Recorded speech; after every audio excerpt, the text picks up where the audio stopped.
श्री गणेशाय नमः। श्री सरस्वत्यै नमः। श्री गुरुभ्यो नमः। श्रुतिस्मृतिपुराणानामालयं करुणालयं नमामि भगवत्पाद शङ्करं लोकशङ्करं। शङ्करं शङ्कराचार्यं केशवं बादरायणं सूत्रभाष्यकृतौ वन्दे भगवन्तौ पुनः पुनः। ईश्वरो गुरुरात्मेति मूर्तिभेदविभागिने व्योमवद्व्याप्तदेहाय दक्षिणामूर्तये नमः। योऽन्तः प्रविश्य मम वाचमिमां प्रसुप्तां सञ्जीवयत्यखिलशक्तिधरस्वधाम्ना अन्यांश हस्तचरणश्रवणत्वगादीन् प्राणान् नमो भगवते पुरुषाय तुभ्यम्।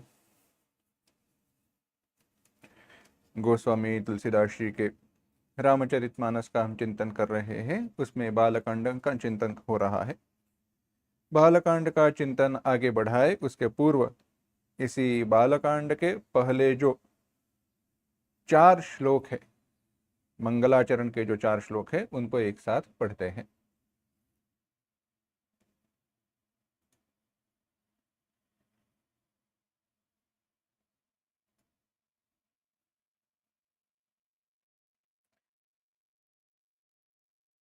ओम वर्णानामर्थसंघानां रसानां छन्दसामपि मंगलानां च कर्तारौ वन्दे वाणी विनायकौ भवानी शंकरौ वन्दे श्रद्धा विश्वासरूपिणौ याभ्यां विना न पश्यन्ति सिद्धा स्वान्तस्थमीश्वरम् वन्दे बोधमयं नित्यं गुरुं शङ्कररूपिणं यमाश्रितो हि वक्रोऽपि चन्द्रः सर्वत्र वन्द्यते सीतारामगुणग्राम पुण्यारण्यविहारिणौ वन्दे विशुद्धविज्ञानौ कवीश्वर कपीश्वरौ। मानस का हम चिंतन कर रहे हैं। गोस्वामी तुलसीदास जी संतों के साथ, साधुओं के साथ जो दुष्ट दुर्जन है उनकी भी वंदना करते हैं। वंदना करते हुए गोस्वामी तुलसीदास जी ने उनको उनके गुणों का, दुर्गुणों का वर्णन किया। वे किस प्रकार से होते हैं, सत्संग का महिमा क्या है, साथ में कुसंग का भी परिणाम क्या है। और यह कहते हुए वे कह रहे हैं, मैं उनकी वंदना करता हूं, वे हमें परेशान न करे, हमें दुख न पहुंचाए। और साथ ही साथ उन्हें देखकर ऐसे दुर्गुण, ऐसे कुछ गुण जो हानिकारक है, जो साधना के लिए प्रतिकूल है, भगवत प्राप्ति के लिए प्रतिकूल है, ऐसे दुर्गुण अगर दूसरों में दिखाई दे, कारण वे दुर्गुण मुझ में है, तो वे दुर्गुणों को दूर करने की, उन दुर्गुणों को दूर करने की बुद्धि, मति मुझे प्राप्त हो। यह सारा विचार करते हुए गोस्वामी तुलसीदास जी ने जो कहा, जो हमने चिंतन किया है, उनको एक बार पढ़ते हैं। उन दोहों को, चौपाइयों को। तो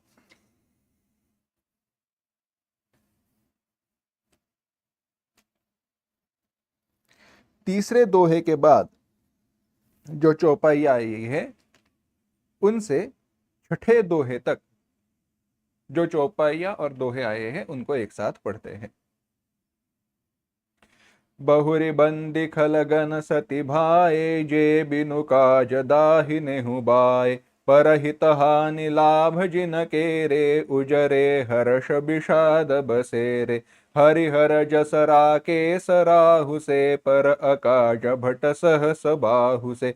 जे पर दोष लखहि सह साखी, परहित घृत जिन्हके मन माखी। तेज कृशानुरोष महिषेसा, अघ अवगुण धन धनी धनेसा।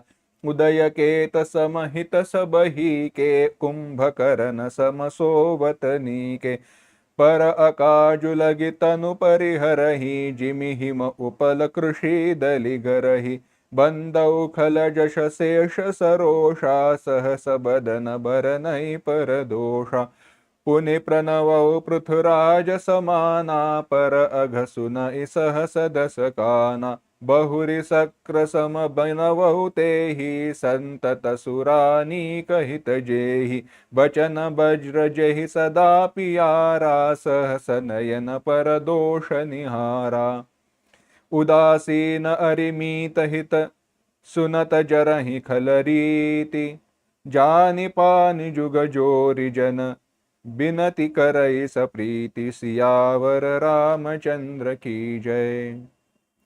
मैं अपनी दिस की ननि हो राति, न निज ओरन लाबहु भोरा, बायस पलि अहि अति अनुरागा, हो ही निरामिष कबहु गिकागा।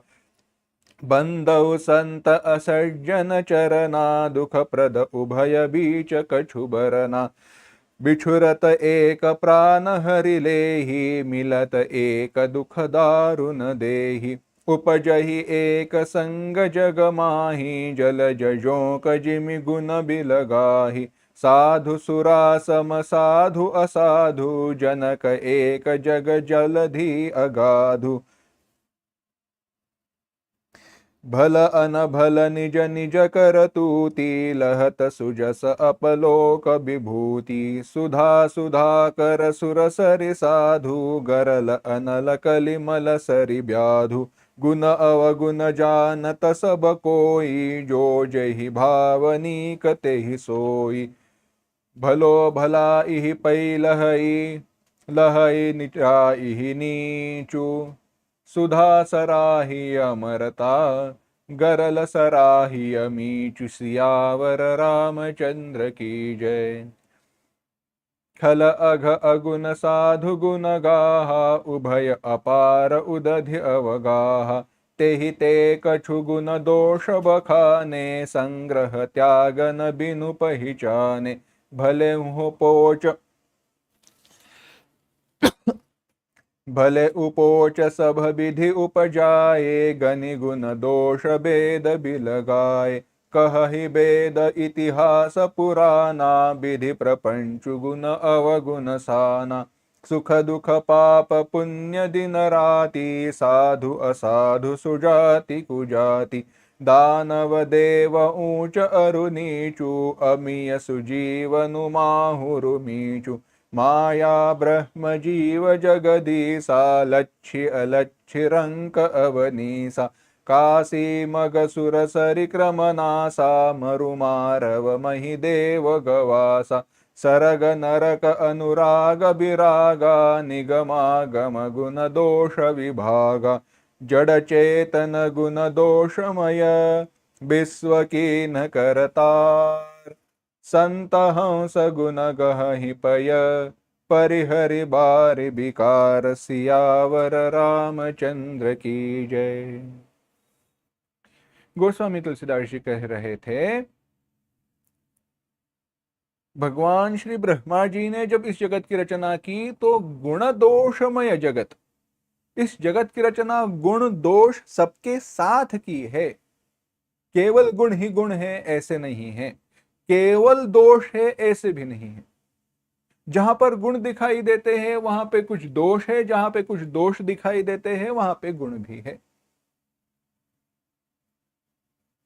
तो इन सबके साथ जो जगत की निर्मित की है, इस जगत में क्या योग्य है, क्या अयोग्य है, क्या गुणमय है, क्या दुर्गुणों से युक्त है, क्या गुणों से युक्त है, क्या दोषों से युक्त है, इसका विवेक करके गुणों का ग्रहण करना चाहिए। जैसे कहा, संत हंस गुण गहहि पय, परिहरि बारि बिकार।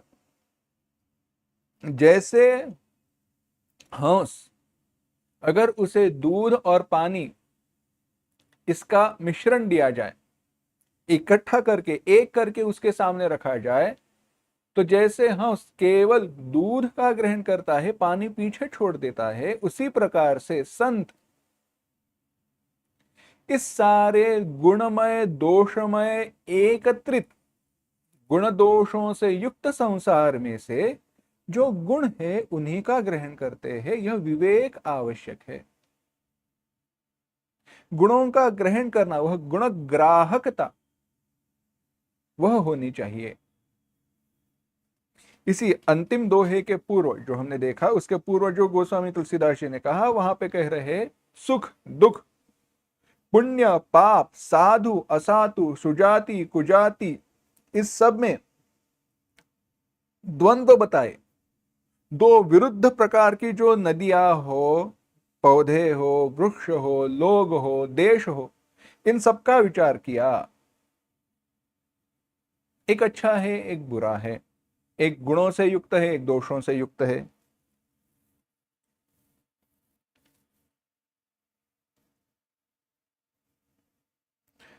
और वेद और शास्त्रों ने उनका गुण दोषों के साथ विभाग कर दिया है, वह बताया। तो आगे क्या? तो आगे गोस्वामी तुलसीदास जी कह रहे हैं, छठे दोहे के बाद की जो चौपाइयां है उनको सातवें दोहे, जो है सातवें जो चार दोहे हैं, उन चारों दोहों को एक साथ अब पढ़ते हैं। अस विवेक जब दे विधाता, तब तजि दोष गुण ही मनुराता। काल सुभाउ करम बरि आई, भले उ प्रकृति बस चुक भलाई। सो सुधारि हरिजन जिमि लेहि, दलि दुख दोष बिमल जसु देहि। खलउ करहि भल पाई सुसंगु, मिटई न मलिन सुबाहु अभंगु। लखि सुबेश जन बंचक जेऊ, बेश प्रताप पूजि अहितेहु। उघरहि अंत न हो इनि बाहु, काल नेमि जिमि रावण राहु। किए हु कुबेश साधु सन मानु, जिमि जग जामवंत हनुमानु। हानि कुसंग सुसंगति लाहु, लोकहु वेद विदित सब काहु। गगन चढ़ई रज पावन,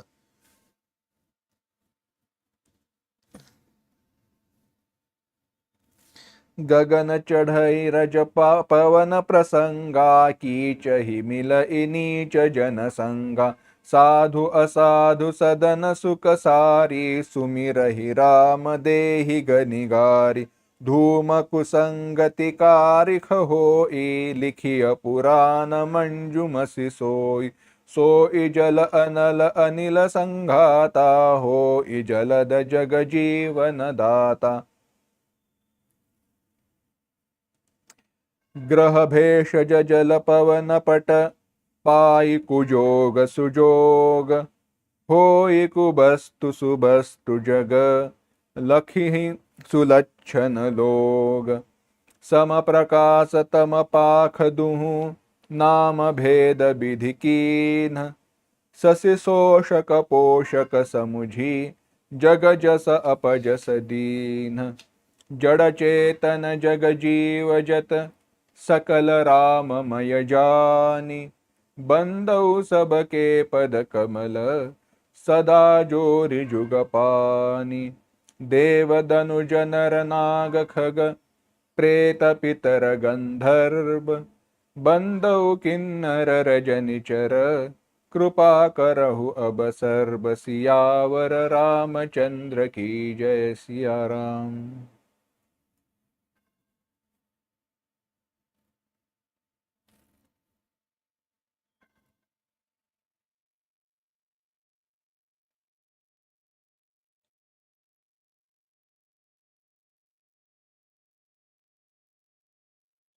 गोस्वामी तुलसीदास जी कह रहे हैं, चिंतन करते हैं, माफ करना।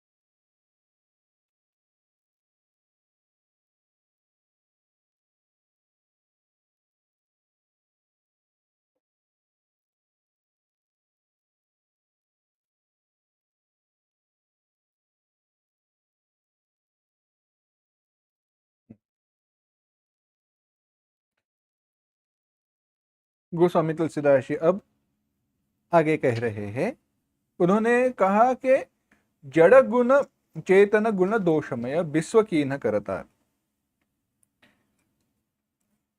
विधाता ने इस जगत की रचना जो की वह गुण और दोष इन दोनों से युक्त की, यह विचार हमने देखा।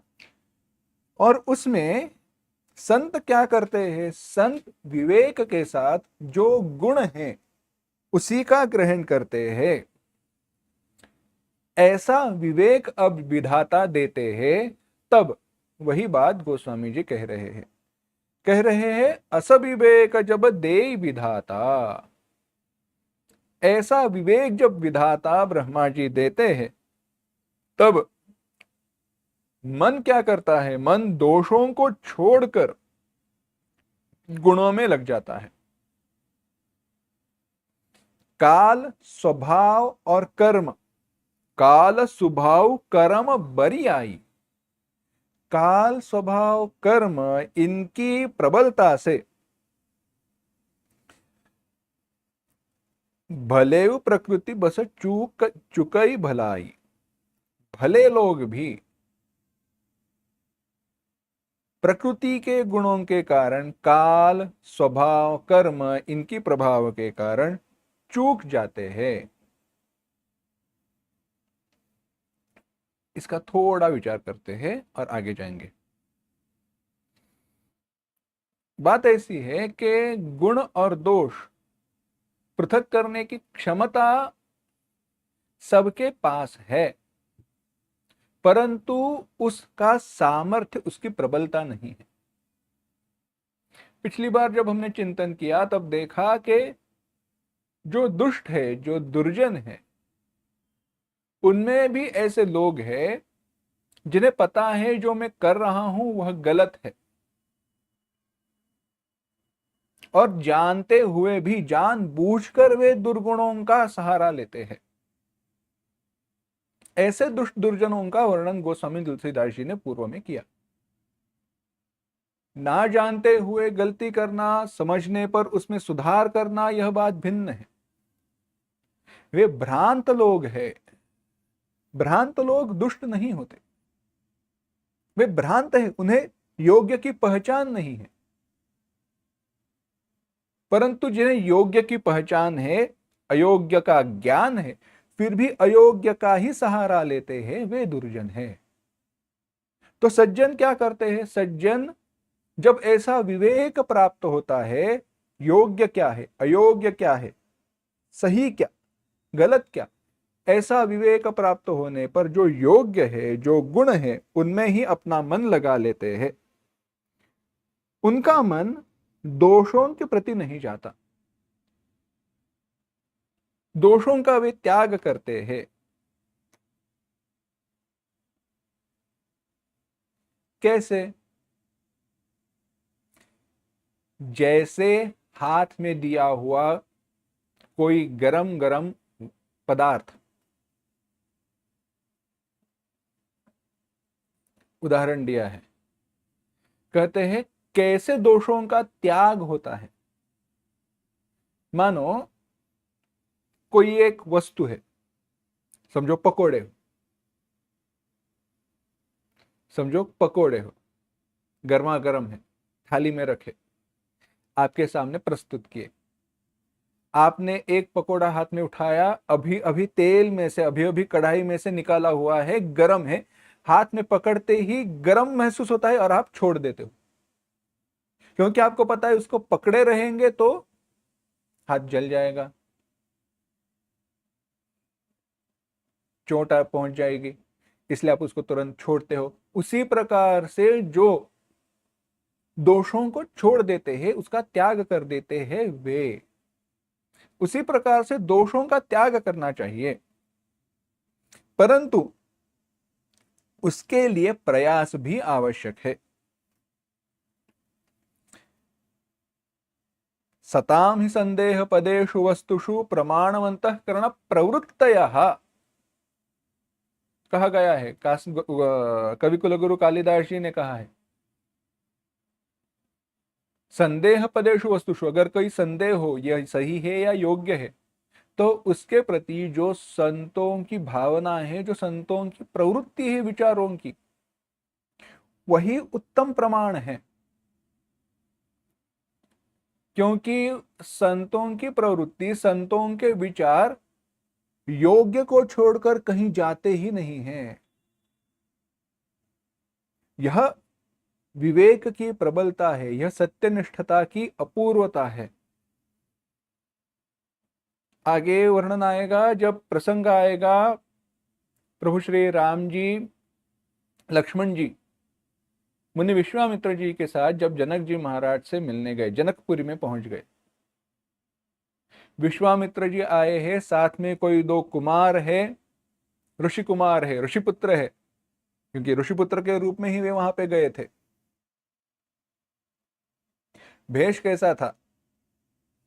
बने आए कमंडलुधारी, कमंडलुधारी बनकर वे गए थे। राजा के वेश में नहीं गए थे, राजपुत्र के रूप में नहीं गए थे, आवेश में नहीं गए थे। तो उन्हें देखकर वहां पे वर्णन आया है, जब वे गए और पता चला जनक जी महाराज को कि विश्वामित्र जी आए हैं, तो मिलने के लिए तुरंत नगर के बाहर पहुंच गए। नगर के बाहर ही विश्वामित्र जी रुके थे। वहां पे राजा जनक जी पहुंचे और उन्होंने जब राम लक्ष्मण जी को देखा तो उन्होंने विश्वामित्र जी से कहा, गुरुजी बताइए, क्या ये साक्षात ब्रह्म है? क्या ये साक्षात ईश्वर है? क्योंकि मेरा मन इनके प्रति प्रवाहित हो रहा है, मेरा मन इनके प्रति प्रवाहित हो रहा है। जो मन ब्रह्म का चिंतन छोड़कर विषयों के प्रति कभी भी नहीं जाता, ऐसा मन अगर इनके प्रति प्रवाहित हो रहा है तो यह साक्षात ब्रह्म ही होंगे और कुछ नहीं।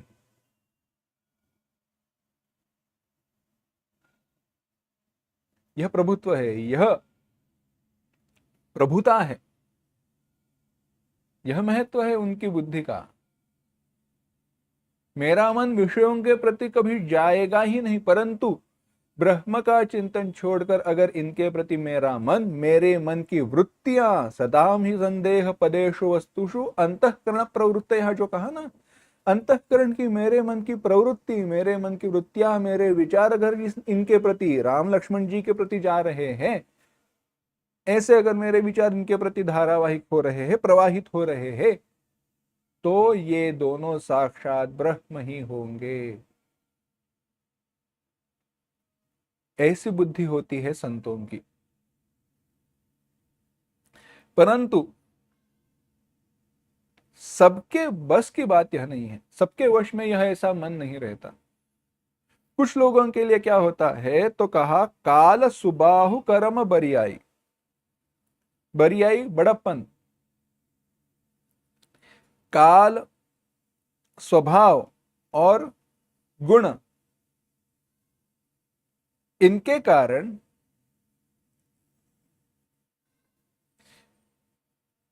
भले भी, अच्छे खासे भी प्रकृति के वश में होकर चूक जाते हैं। क्या क्या कहा, किस किस के कारण? काल, प्रकृति और कर्म। अगर हमारे कर्म दूषित हो, दोषपूर्ण हो, तो संगति को छोड़कर हम कुसंगति की तरफ जाएंगे। अगर हमारी प्रकृति यानी पूर्व वासनाओं के कारण, पूर्वार्जित कर्मों के कारण जो अंतःकरण में वासना निर्माण हुई है, अंतःकरण की जो प्रकृति निर्माण हुई है, उसके कारण भी मन वहीं पे प्रवाहित होगा, दोषों के प्रति जाएगा। और काल के कारण भी। इसीलिए काल स्वभाव कर्म का अतिक्रमण करना, उसे लांघ कर सद्गुणों का अवलंबन करना अत्यंत कठिन है।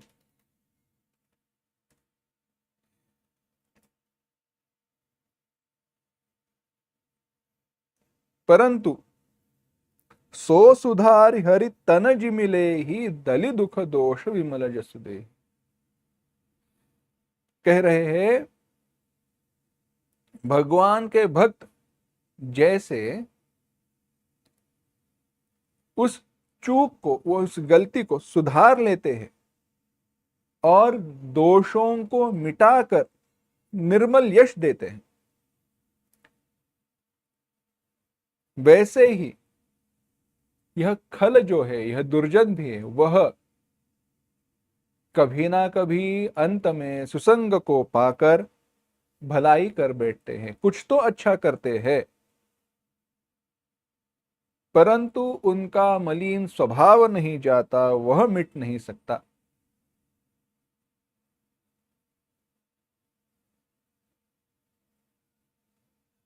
वर्णन किया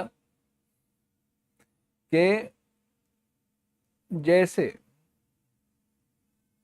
भगवान के भक्त उस चूक को सुधार लेते हैं और दोषों को मिटाकर निर्मल यश देते हैं। कोई व्यक्ति हमेशा बुरा नहीं रहता और कोई भी हमेशा अच्छा नहीं रहता, यह तो वर्णन हम पढ़ते हैं, सुनते हैं, देखते हैं। किसी के कारण, किसी के द्वारा कोई दुष्ट कृत्य हुआ, दुर्गुण हुआ, दोष लग गए, परंतु अगर कपड़े के ऊपर कोई धूली लग जाए और हम कपड़े को झाड़ दें तो धूली चली जाती है, कपड़ा फिर से स्वच्छ हो जाता है। उसी प्रकार से उन दोषों का अगर हम नाश कर दे, दोषों को छोड़ दे, तो वे सुधर जाएंगे। इसी प्रकार से जो भगवान के भक्त है वह चूक को सुधार लेते हैं। सत्संग पाकर जो खल है, जो दुर्जन है, वे भी सुधर जाएंगे, परंतु उनका स्वभाव नहीं मिटता। शायद क्वचित कोई हो जो बदल जाए, परंतु कुछ दुर्गुण ऐसे रहते हैं, कुछ दुर्जन ऐसे रहते हैं, वे बदलते ही नहीं, स्वभाव उनका वैसे ही रहता है। इसीलिए कहा स्वभाव दुरतिक्रमः, स्वभाव को लांघ कर आगे जाना अत्यंत कठिन है, स्वभाव को बदलना सुलभ है नहीं।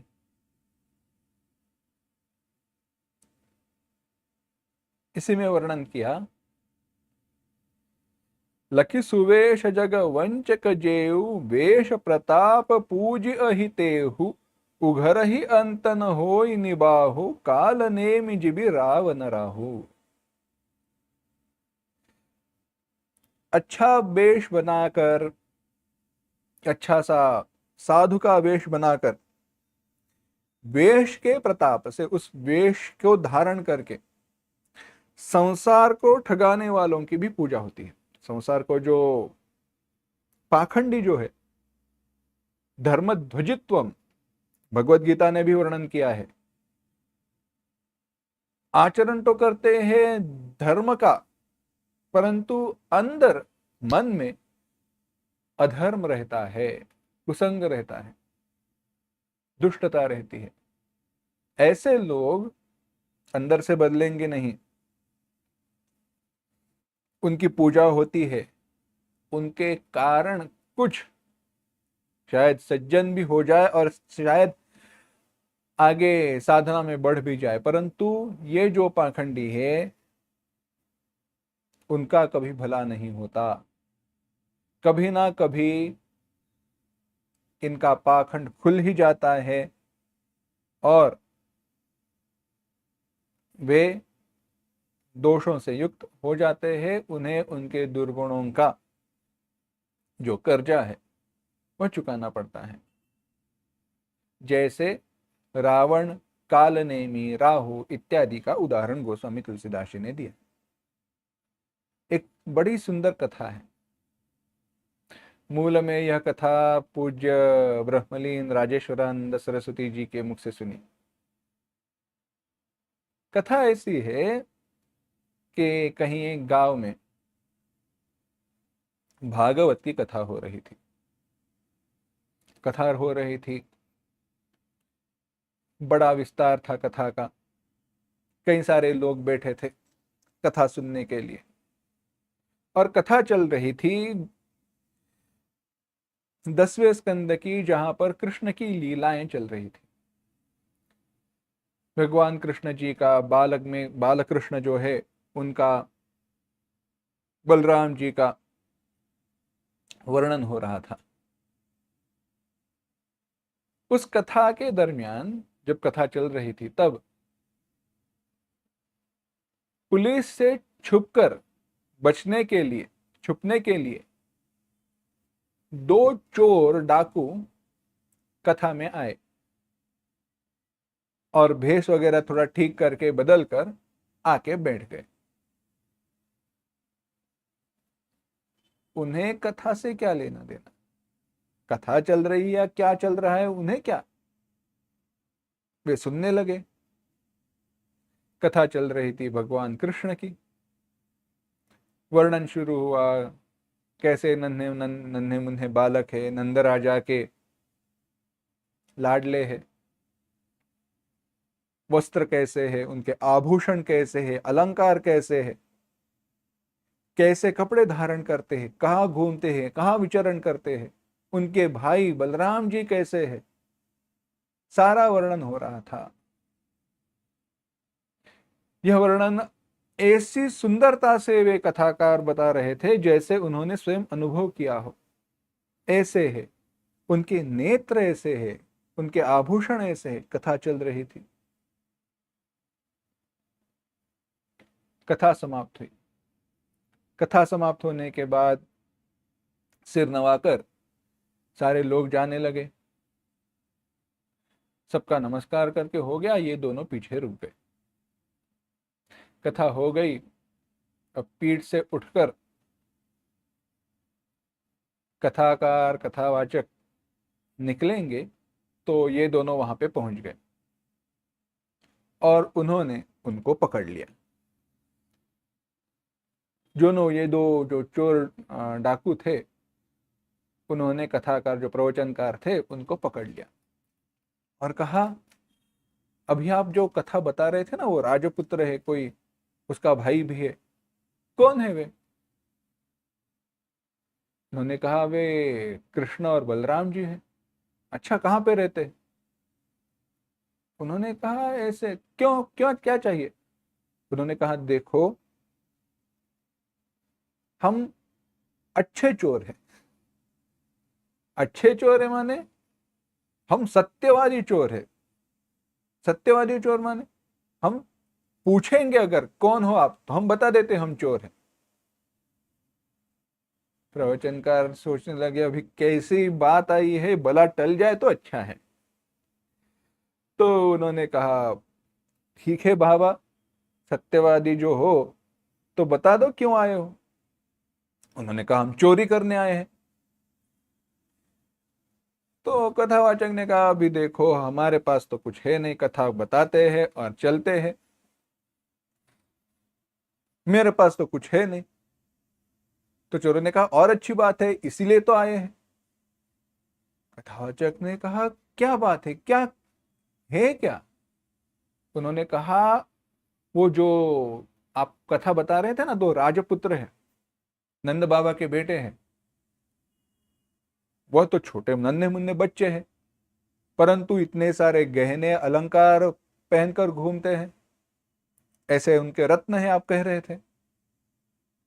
तो क्या करेंगे, उनसे वे रत्न छीन लेंगे, चुरा लेंगे और आ जाएंगे, और आप बता देना, हम आधा हिस्सा आपको दे देंगे, आधा हिस्सा हम दोनों रख लेंगे। कथावाचक ने कहा, अरे हम कथा बता रहे थे, उनका वर्णन कर रहे थे, तो कहा हम वही तो चाहिए, वे कहां पे रहते हैं? ने कहा, ऐसे नहीं।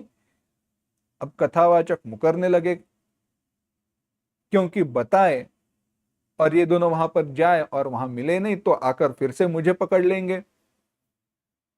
उन्होंने कहा, ऐसे नहीं, वो कथा दोनों सुनने के लिए तैयार नहीं। उन्होंने कहा, आप ऐसे बात मत घुमाना, हमें पता है, अब हमने बताया तो आपके मन में दोष आया है, आप वहां पे जाकर उनसे वो गहने छीन लेंगे, अलंकार छीन लेंगे, चोरी कर लेंगे, ऐसा हम आपको करने देंगे नहीं। आप वे कहां पे रहते हैं उसका पता बता दो, नहीं तो हम आपको मार देंगे, भगवान के पास पहुंचा देंगे।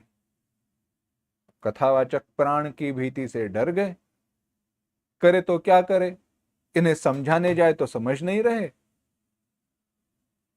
बताए तो समझा नहीं पा रहे।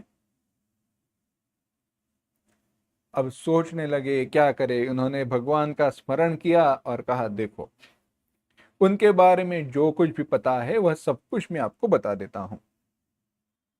और उन्होंने वर्णन करना शुरू किया। उत्तर की तरफ ऐसे जाओ, ऐसे जाओगे तो वृंदावन के पास पहुंच जाओगे। वहां पे एक वरम वृंदावनेरण्य, वृंदावन नामक एक अरण्य है, एक वन है। उस वन में जाओगे तो पेड़ पौधे बहुत सारे हैं, बहुत गहरा है वन, बहुत सारे प्राणी रहेंगे, परंतु बिना डरे, बिना यहां वहां भटके आगे जाते रहना। आगे जैसे जाओगे तो ऐसे ऐसे फूलों की गंध आएगी, ऐसी सुगंध आपको दिखाई देगी, मुरली की मधुर बाणी सुनाई देगी, ऐसे आवाज आएगा। ऐसे करने के बाद आप आगे जाओगे तो गौवे जो है उनकी आवाज आएगी, उनके गले में घुंघरू है, उनकी आवाज सुनाई देगी।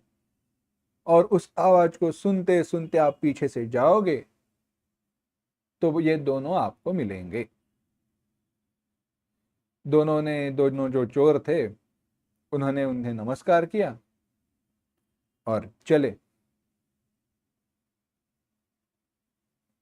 विश्वास है, देखो कथा का तात्पर्य बाद में बताएंगे। अब बात तो सुनी, पूरा विश्वास था। उत्तर की दिशा में चले, वृंदावन के नजदीक आए, अरण्य मिला, वन में प्रवेश किया। घना जंगल, कुछ दिखाई नहीं दे रहा है, कुछ पता नहीं चल रहा है, फिर भी आगे जाते रहे। प्राणियों की आवाज आ रही थी, फिर भी आगे जाते रहे। बाद में पारिजातक, स्वर्ग का जो पारिजात है उसकी सुगंध आई, वनमाला। भगवान के गले में जो पहनी हुई माला है फूलों की, वह तो सामान्य नहीं रहेगी ना। उसकी सुगंध आई, सुगंध के पीछे पीछे चले गए। मुरली की बानी सुनाई दी, घुंघरों की आवाज आई। पहुंचे तो सामने भगवान कृष्ण और बलराम जी दिखे। इन्होंने जाकर उनको पकड़ा। भगवान ने पूछा, क्यों आए हो? इन्होंने अपनी सारी कथा बता दी। भगवान ने कहा, ऐसी बात है, घर में बहुत सारे गहने पड़े हैं, ये ले लो। ऐसे कहकर अपने सारे आभूषण भगवान ने उतार कर इन दोनों चोरों के हाथों में थमाए। भगवान चले गए, चोर भी आगे पीछे आए। भगवान कृष्ण और बलराम जी से वे सारे गहने आभूषण लेकर ये दोनों चोर वापस उस गांव में आए जहां पे वे रहते थे, जहां पे कथा हो रही थी। अब 10वें दिन की कथा जो है, भागवत की कथा का अगर विचार करें तो 5वें दिन में कृष्ण जन्म और उनकी बचपन की लीला है। रुक्मिणी विवाह के बाद की कथा सब जो आती है 6ठे और 7वें दिन में आ जाती है। तो कह लेंगे कि वे जाकर आए, जब वापस आए तो कथा समाप्ति का दिन था, कथा समाप्त हुई। भागवत समाप्त होने के पश्चात अब अगले गांव को जाने के लिए ये तैयार हो रहे थे। सोच रहे थे कि जल्दी से निकल लूं, जिसके पहले कि वो दोनों चोर आ जाए मैं छूट जाऊंगा। ऐसे सोच रहे थे कि दोनों चोर सामने प्रकट हुए। अब ये डर गए, अब क्या करे। शायद भगवान की यही इच्छा रहेगी कि भागवत समाप्ति के पश्चात उन्हीं के पास चले जाना है। कथावाचक है, भागवत के बाद पृथ्वीराजा भी जैसे भगवान के पास पहुंच गए थे, मेरा भी ऐसा ही भाग्य है। भगवान का स्मरण किया, कहे भगवान अब तुम्हारी इच्छा जैसा है वैसा। तो दोनों चोर उनके सामने प्रकट हुए, सर नवाया और कहा, आपका हिस्सा आपको देने के लिए आए हैं। उन्होंने कहा, कौन सा हिस्सा? कथावाचक ने पूछा। ये लो, कहकर गहने उनके सामने रख दिए। आभूषणों को देखकर जो प्रवचनकार थे वो चकित हो गए। उन्हें पूछा, ये कहां से आए? उन्होंने कहा, आपने ही तो कहा था। वैसे गए वहां पे, दोनों वो राजपुत्र मिले, उनसे गहने छीन लिए, उन्होंने स्वयं ही दे दिए, तो आए आपके पास आधा हिस्सा देने के लिए। गहनों को देखा तो सारे जो चिन्ह हैं, भगवान के सारे जो लक्षण हैं, उन आभूषणों पर दिखाई दे रहे थे। वहीं पे कथावाचक जो थे, उन्होंने उन दोनों चोरों को साष्टांग दंडवत प्रणाम किया और कहा, जहां वे दोनों मिले वहां लेकर चलो, आपको साक्षात प्रभु जी के दर्शन हुए हैं। कथा यहीं पर समाप्त होती है। आगे विचार, कथा हो न हो, मेरा जो कहने का विषय है वह यहीं पे है। क्या स्वयं कथावाचक दुष्ट है, दुर्गुणों से युक्त है? नहीं। क्या वे सज्जन है? हाँ, सज्जन है ना, कथा कर रहे हैं, भाव है, श्रद्धा है, भक्ति है, परंतु ऐसा विश्वास नहीं है जैसा कि विश्वास इन दोनों चोरों का था।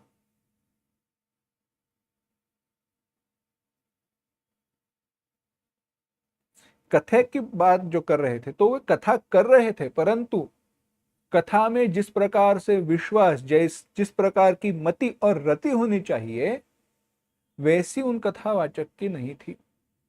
ऐसी कथावाचक की रति हो तो वे तो शुकाचार्य हो जाएंगे, भगवान श्री व्यास हो जाएंगे। इसलिए तो व्यासपीठ कहा जाता है। उस आसन को व्यासपीठ क्यों कहा जाता है? कथा व्यास कहा जाता है। विचार वह भिन्न है, परंतु भाव था व्यास कथावाचक का, परंतु अंदर लौकिक भावनाएं, सांसारिक चिंताएं उस कथावाचक के हृदय में, अंतःकरण में थी। इसीलिए कृष्ण चरित्र बताते हुए भी कृष्ण चरित्र के साथ वे एक वैसे नहीं हो पाए जैसे ये दोनों चोर हो गए। चाहे अज्ञान के वश क्यों ना हो, चाहे मोह के वश क्यों ना हो गए। और श्रद्धा व भक्ति का परिणाम है। तो जो कह रहे थे, खल भी कभी कभी अच्छा कर जाते हैं, वे इस प्रकार से, उनके द्वारा कभी कभी ऐसा अच्छा सत्कर्म हो जाता है कि दूसरे का उसमें भला हो जाता है। ऐसे है।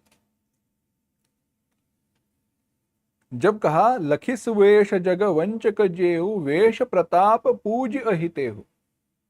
यह जो पाखंडी है, यह विषय भिन्न है। जो कथावाचक हमने कथा में देखे, अभी की जो कथा देखी, उसमें वह पाखंडी नहीं है, परंतु अंतःकरण पूर्णता से शुद्ध नहीं है। पाखंडी जो है वे उपदेश करेंगे, क्यों? अपना पेट भरने के लिए उपदेश करेंगे, परंतु उनके उपदेश से कोई मुक्त भी हो जाए, शायद सन्मार्ग पर लग जाए, वे बदलेंगे नहीं। ऐसे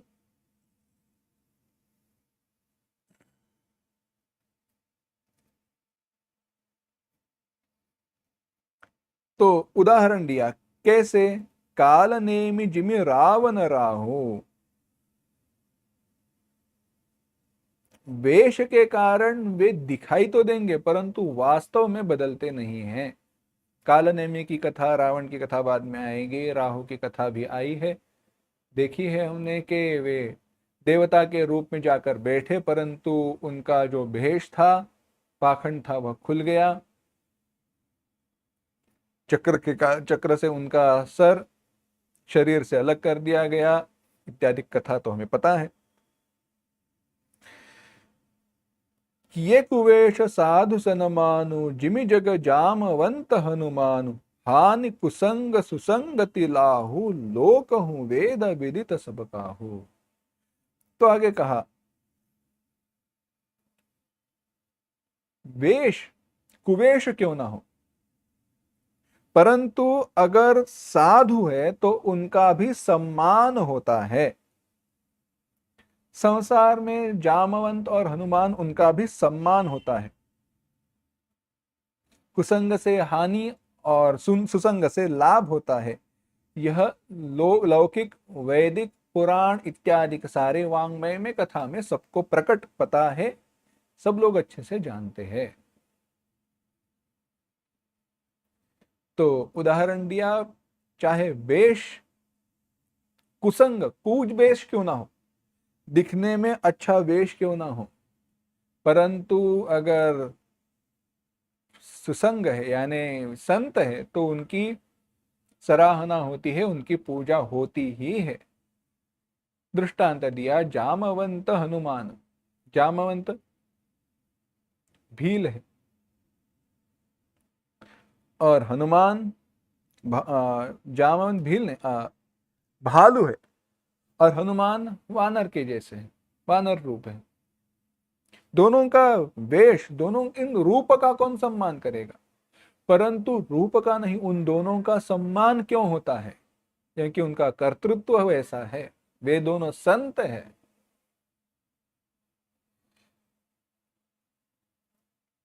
पूज्य श्री स्वामी विवेकानंद जी के जीवन में कथा बताई जाती है। तो वे जब अमेरिका में थे तो कोई महिला उनके सामने प्रकट हुई। उन्होंने कहा, स्वामी जी आप ये ऐसे कपड़े क्यों पहनते हो, आप कोई ऐसा सूट टाई कोट वगैरह क्यों नहीं सिलाते। स्वामी जी ने पूछा क्यों। उन्होंने कहा आप जेंटलमैन लगोगे, आप अच्छे भले आदमी हो जाओगे, दिखोगे। तो स्वामी जी ने उत्तर दिया, आपके यहाँ पे दर्जी लोगों को भला बनाता है, अच्छा बनाता है, हमारे यहाँ पे उस व्यक्ति के गुण उसको भला बनाते हैं, दर्जी नहीं। दर्जी तो कपड़े सिलाएगा, कपड़े पहनकर कोई भला नहीं होता, अपने गुणों से कोई व्यक्ति भला या बुरा होता है, ऐसी बात है।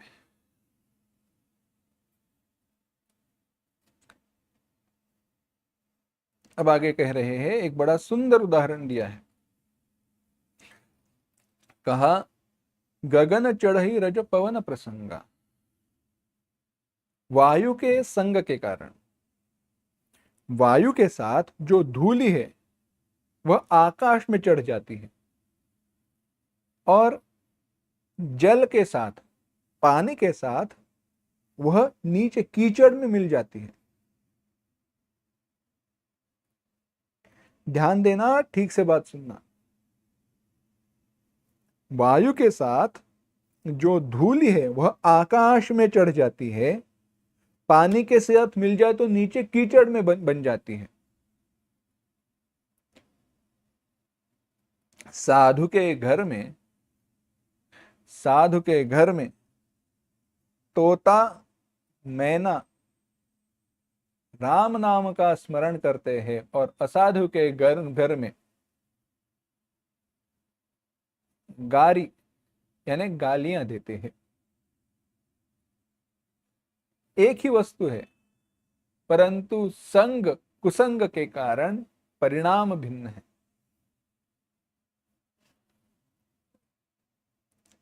पवन जल दोनों का उदाहरण दिया।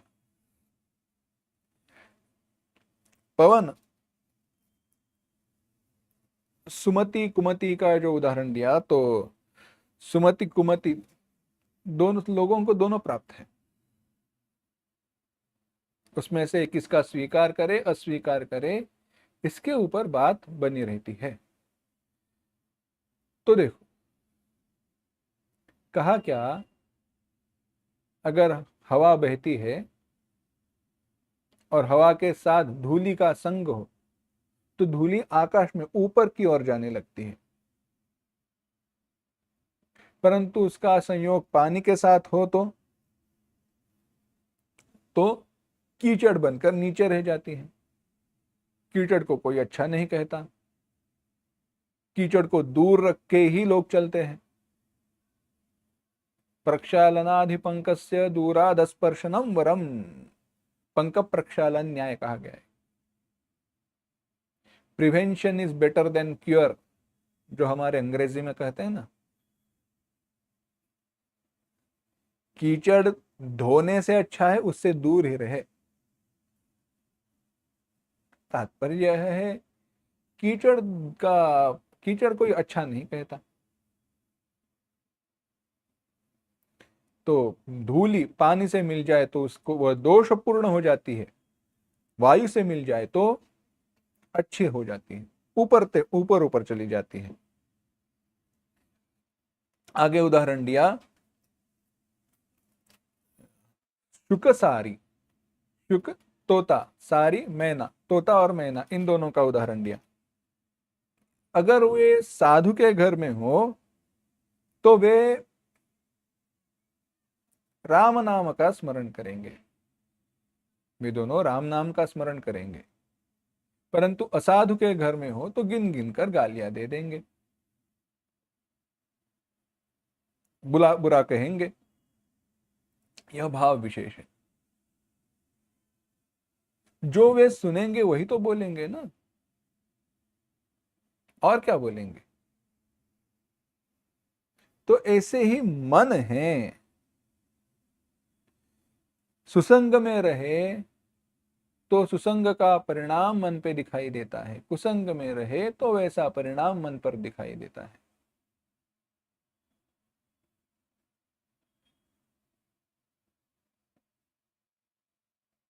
प्रायशः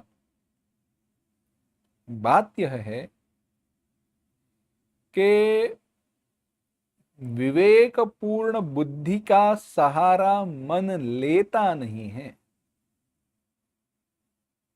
जब हम विचार कर रहे हैं ना, मन सत्संग में रहना चाहिए, दुस्संग में नहीं, कुसंग में नहीं, यह साधना अवस्था की बात है। प्रत्यक्ष सुसंग का परिणाम, कुसंग का परिणाम, यह बात मन ही निश्चित करता है। कुसंग में रहकर कोई संत बने ही ऐसी बात नहीं है, और कुसंग में रहकर कोई दुष्ट बने ऐसी भी बात नहीं है। परंतु प्रायशः होता ऐसे है कि मन विवेक करने में समर्थ नहीं होता। विवेक करना तो बुद्धि का काम है, और वैसी बुद्धि अगर प्रबल न हो, उस बुद्धि का सहारा मन ने न लिया हो, तो सत्संग में रहना ही अच्छा है, विषयों के संग में रहना अच्छा नहीं है। जब तक वह सामर्थ्य विवेक का प्राप्त नहीं होता तब तक विषयों से, कुसंग से दूर रहो, सत्संग का सहारा लेते रहो। कुसंग में पढ़कर परिणाम क्या होता है और सत्संग का परिणाम क्या होता है, इसका एक और उदाहरण दिया है गोस्वामी तुलसीदास जी ने। कहा, धूम कुसंगति, धुआं जो है ना, धुआं, वह कुसंग में पड़ जाए तो कोयला बन जाता है, कारिख। कारिख माने काजल। अब काजल माने जो फेंक दिया जाता है ना, वैसा अपना जो आंखों में जो अंजन पहनते हैं वो काजल नहीं। इसका आगे विस्तार करेंगे, देखेंगे। काजल बन जाता है, कारिख हो जाता है। परंतु वही अगर सुंदर स्याही के रूप में बन जाए, जिसके द्वारा पुराण इत्यादि के लिखे जाते हैं, तो वह सुसंग में पड़ जाता है, उसका परिणाम अच्छा होता है। वही धुआं अगर अग्नि, वायु, जल इत्यादि से युक्त हो जाए, इत्यादि के संयोग से अगर संसार को जीवन देने वाला बादल बन जाए, तो वह सत्संग का परिणाम है। कहा, धुआं कुसंग में पड़ जाए तो काजल बन जाता है, कारिख। कारिख माने काजल। बाती जलाओ, जलाने के बाद पीछे जो काला रह जाता है उसे कारिख कहते हैं। अगर उसको और ठीक से देखना है तो एक काम करना, बाती के ऊपर एक समतल थाली रखनी, तो थाली के ऊपर जो काला जमा हो जाता है उसे काजल कहते हैं, कारिख कहते हैं। उसका कोई उपयोग नहीं रहता, फायदा नहीं रहता, उसको फेंक ही देना पड़ता है। परंतु अगर उसे अच्छे प्रकार से बनाया जाए तो वह कारिख अंजन बन जाता है। आंखों में जो काजल पहनते हैं ना, उसकी भी वही प्रक्रिया है। अरंडी का तेल रहता है, घी है, बाद में हरड़ा बेहड़ा इत्यादि का वनस्पतियों का चूर्ण है, प्रक्रिया है उसकी। उसको एक करके सही मात्रा में औषधियों से युक्त करके अगर आंखों में मांजा जाए तो वह नेत्रों को ठंड पहुंचाने वाला हो जाता है। काजल का परिणाम है। परंतु सामान्यतः सारी कारिख ऐसा बात ऐसी नहीं रहती। तो कुसंग में पढ़कर धुआं कारिक हो जाता है। और सत्संग में क्या है परिणाम? तो कहा वही धुआं क्या किया उसे, उसको वैसे ही एक किया, पानी में मिलाया, पानी में विशिष्ट प्रकार का पानी वगैरह इसमें मिलाकर उसकी स्याही बनाई,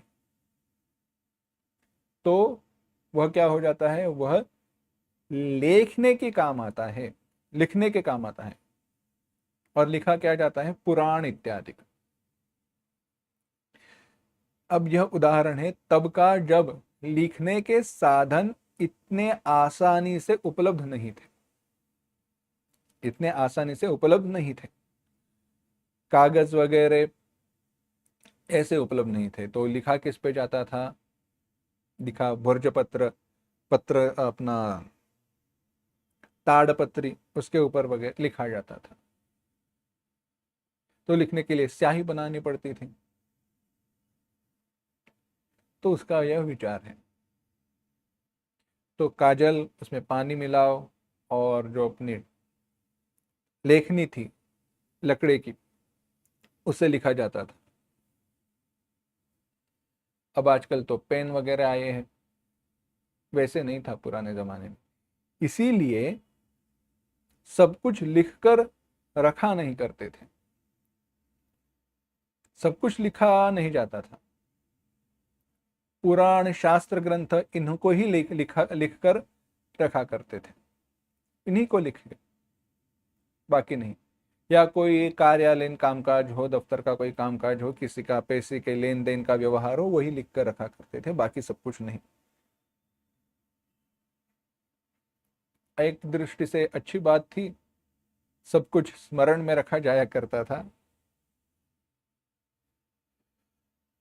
देखो कैसे है, अपना ही उदाहरण देखो। 10 साल पहले, मैं 10 साल पहले की बात कह रहा हूं, मोबाइल जो है हमारे हाथ में, 10 साल पहले ले लो या 15-20 साल पहले की बात करो, मोबाइल जब इतना उपयोग में नहीं था, तब कम से कम 10-15 लोगों के दूरभाष के क्रमांक, फोन नंबर कंठस्थ थे, याद थे, स्मरण में थे। अब अच्छा, किसे फोन करना है, किसे करना है, ठीक है, मोबाइल लिया, कॉन्टेक्ट्स में गए, नाम ढूंढा, कॉल किया, नंबर क्या है देखा नहीं। अच्छी बात है, एक दृष्टि से अच्छी बात है, क्योंकि जो चीजें अत्यंत आवश्यक है नहीं उसको हम स्मरण करते नहीं, उसका हम स्मरण करते नहीं है, उन्हें हम कंठस्थ करते नहीं है। परंतु अच्छी चीजों को क्या कंठस्थ करते हैं उस जगह पर, तो वो भी नहीं करते। जो भौतिक प्रगति है ना, विज्ञान के कारण प्राप्त हुए जो संसाधन है, उन संसाधनों ने हमारे कष्ट कम किए हैं, बात योग्य है। परंतु उनके कारण जो हमारे कष्ट कम हुए हैं, उसके बाद जो समय हमें प्राप्त हुआ है उसका हम क्या उपयोग करते हैं, यह महत्वपूर्ण विचार करने की बात है। विचार चल रहा है संगति का परिणाम। सत्संग से उन्नति होती है, कुसंग से अधोगति होती है। वही अब आगे कह रहे हैं, ग्रह भेषज जल पवन पट पाई कुजोग सुजोग होई कुवस्तु सुवस्तु जग लखई सुलखन लोग।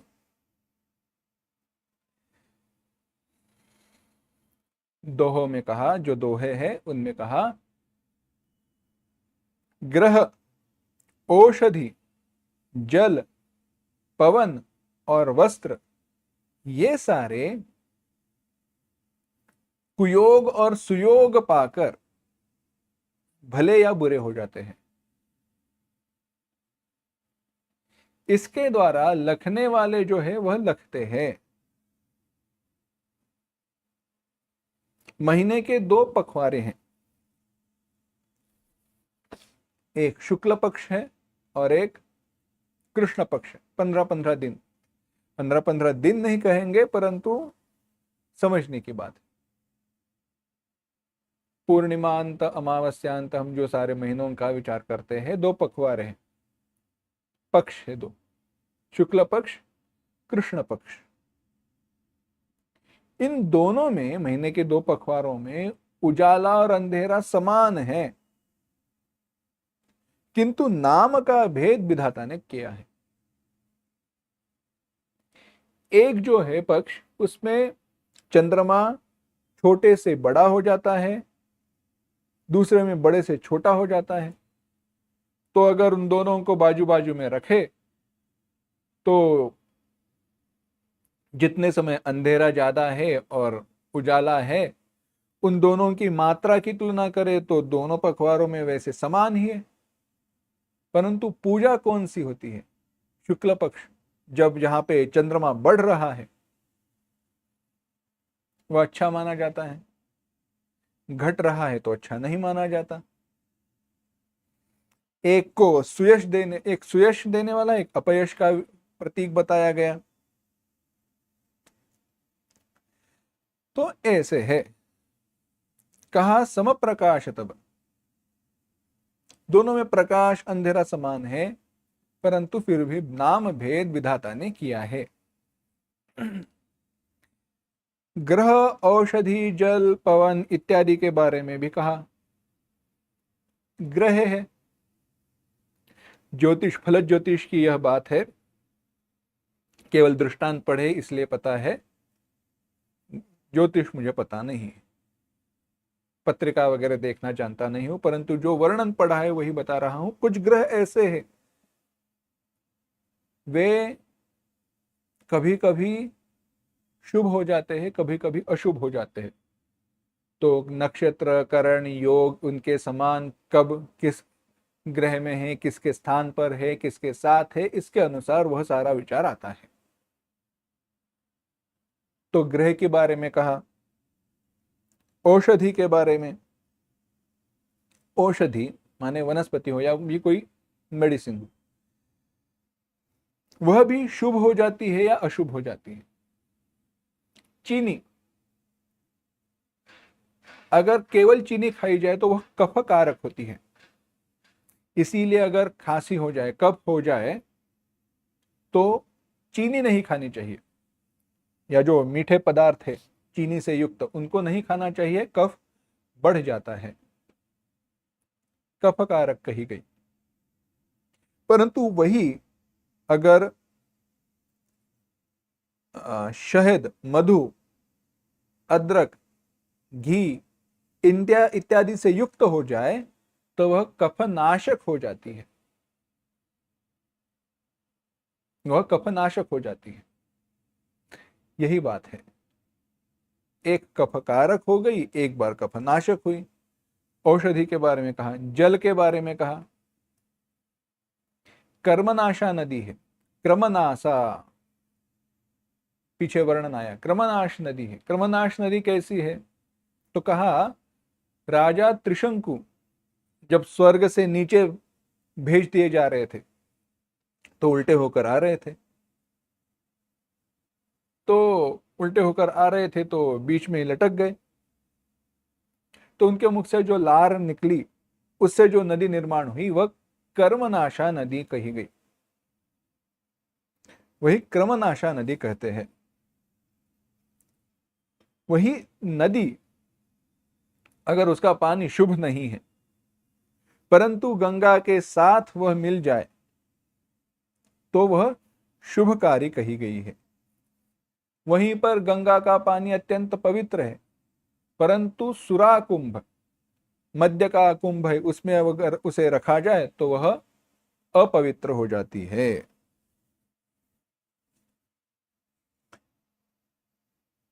कहा पवन, पश्चिम की ओर से आने वाली जो वायु है वह शुभ कही गई है, वह रोग हर है परंतु अच्छी जगह से न आ रही हो, अपवित्र देश से आ रही हो तो वो रोग कारक हो जाती है।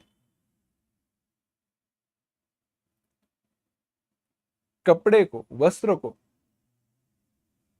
देवता को चढ़ाया जाए तो वह पवित्र हो जाता है, वह प्रसाद हो जाता है, परंतु अगर किसी मृत व्यक्ति के शरीर पर चढ़ाया जाए तो वह अपवित्र हो जाता है, इसे फिर से पहना नहीं जाता। इसी के भांति सुयोग और कुयोग से वस्तु सुवस्तु कुवस्तु बन जाती है। इसी के भांति सुवस्तु कुवस्तु हो जाती है, पर यह सब कुछ सब लोग नहीं समझ सकते हैं, जानने वाले लोग ही इसे जान पाते हैं।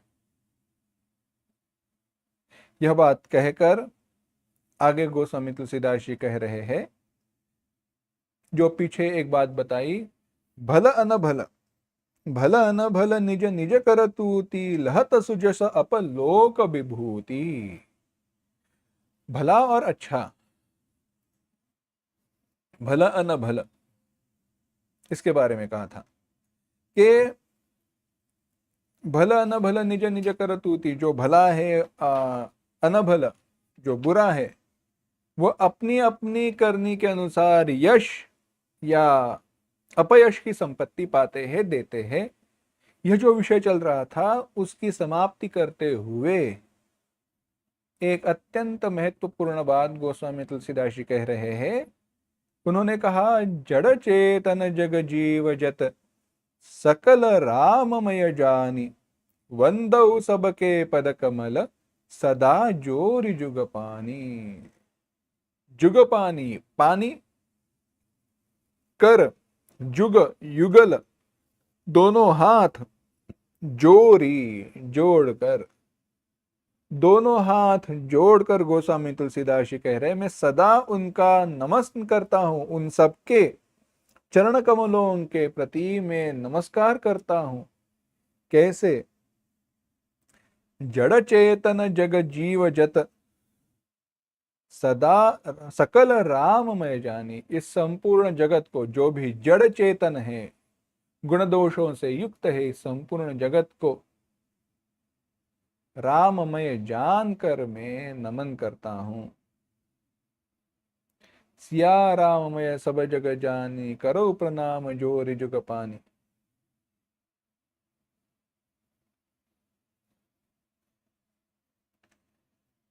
समष्टि की वंदना गोस्वामी जी कर रहे हैं। भाव यह है कि अच्छा हो बुरा हो सभी जगह पर भगवत दर्शन होना चाहिए।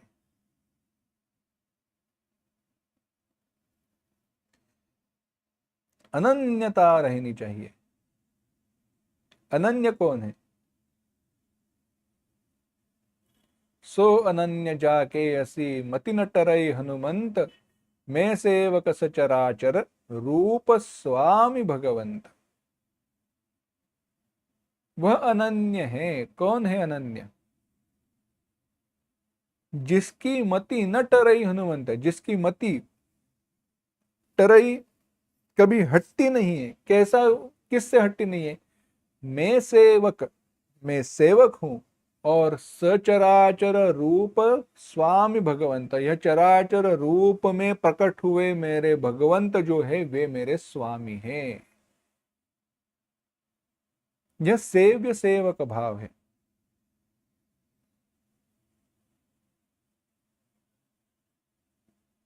सारे संतों ने इसी भाव का वर्णन किया है। जे जे भेटे भूत ते ते मानिजे भगवंत, हा भक्ति योग निश्चित जान माझा। संत ज्ञानेश्वर जी महाराज जी ने कहा, जे जे भेटे भूत, जो भी कोई भूत यानी जो भी कोई व्यक्ति, जो भी कोई वस्तु भूत पंचमहाभूतों से बनी हुई भेटे मिलती है, तेते मानिजे भगवंत, उसे भगवान के रूप में जानना चाहिए, और ऐसी दृष्टि रखना ही मेरी भक्ति है। यही अनन्य भाव है। गोस्वामी जी कह रहे ऐसे हानि से, ऐसे अनन्य भाव से समष्टि पर भगवान की दृष्टि रखते हुए सेव्य सेवक भाव बनाए रखना अनन्योपासना है। इसीलिए गोस्वामी तुलसीदास जी कहते हैं, जड़ चेतन जितने भी सारे जीव है, जो कुछ भी सारी वस्तुएं हैं, उन सबको मैं राम स्वरूप जानकर नमस्कार करता हूं। अत्यंत कठिन बात है। हमारा भला जो कर रहा है, प्रभु आप तो भगवान है, आप भगवान की कृपा से हमें मिले इत्यादि का कहेंगे, परंतु कोई दुष्ट मिले तो क्या आगे नहीं कहेंगे। सरल सी बात बताते, एक सामान्य सा दृष्टांत देते हैं। रिक्शा से जा रहे हैं, रिक्शा से जा रहे हैं, और मीटर कुछ ज्यादा ही हुआ तो क्या कहेंगे? यह बात है। हमारे आचरण में, हमारे वचनों में, हमारी भाषा में वह बात प्रकट होनी चाहिए। इसका अर्थ यह नहीं अधर्म का आचरण करना चाहिए, अधर्म का सहारा लेना चाहिए, परंतु वह दुष्ट बुद्धि उसके प्रति न होनी चाहिए। सद्भाव ना हो, सद्भाव हो, राग द्वेष अंतःकरण में निर्माण न हो। यही है। अतः इस समय गोस्वामी तुलसीदास जी देव दनुज नर नाग खग प्रेत पितर गंधर्व वंदव किन्नर रजनिचर कृपा करहु सब अब सर्व। कह रहे हैं सब मुझ पर कृपा करे। कौन? कहा देव, देवता, दनुज, दनु के पुत्र,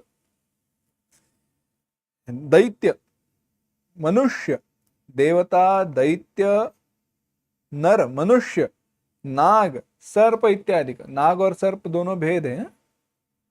नाग भिन्न प्रजाति है, सर्प भिन्न प्रजाति है, उनमें भेद है, उनके लक्षण भिन्न है। खग यानी पंछी, प्रेत, पितर, गंधर्व, किन्नर, निशाचर, यह जो सारे हैं, मैं सबकी वंदना कर रहा हूं। अब वे सारे मुझ पर कृपा करे। मैं उनकी सबकी वंदना करता हूं। क्यों? गोस्वामी तुलसीदास जी आगे कहेंगे कि मैं चार ही प्रकार की जो खानी है, यानी चार ही प्रकार की जो योनियां हैं, उन्हें 84 लाख जो योनि हैं, आंडज, जरायुज, उद्भिज, स्वेदज इत्यादि का जो है वे सारे 84 लक्ष योनि जो है उनको, उतने प्रकार के जो जीव है उनको, धरती आकाश में सब जगह पर रहने वाले जो लोग हैं उनको, सबको सिया राम में सब जग जानी, करो प्रणाम जोर जुग पानी। यह विचार आगे कहेंगे, परंतु सबका विचार हम अगले पाठ में करेंगे। अभी मंगल करते हैं। ओम असतो मा सद्गमय, तमसो मा ज्योतिर्गमय, मृत्योर्मा अमृतंगमय। ओम